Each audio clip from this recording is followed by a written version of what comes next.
wa Zanzibar kuna mkakati wa kifisadi. Kilichofanyika nini ndugu zangu?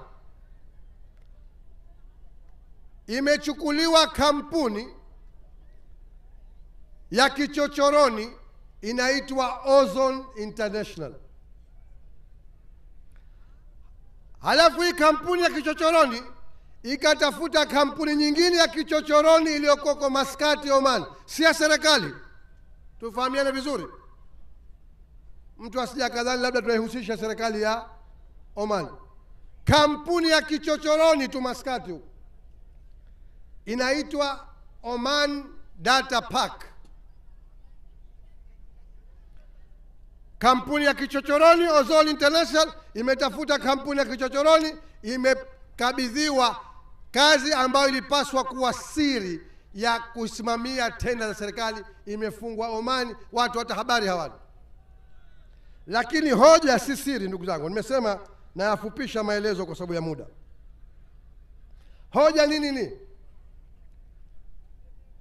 Badala ya serikali kutengeneza mfumo wake ikajigharimia yenyewe kupitia wakala wa serikali mtandao, huyu aliopewa kazi hii kwa mwezi analipwa milioni 500.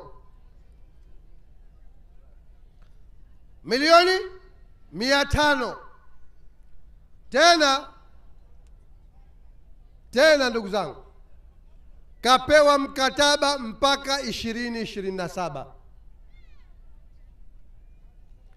Ndani ya kipindi cha kuanzia Oktoba 2022 mpaka Juni 2023 kalipwa bilioni 4.5.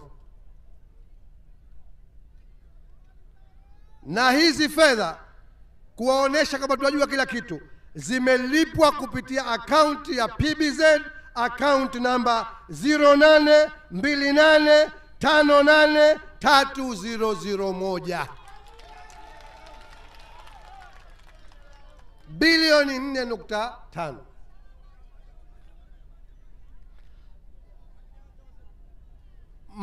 Mkataba huu hata ukimalizika 2027 itakuwa tayari serikali imewalipa vikampuni hivi vya kichochoroni jumla ya shilingi bilioni 37.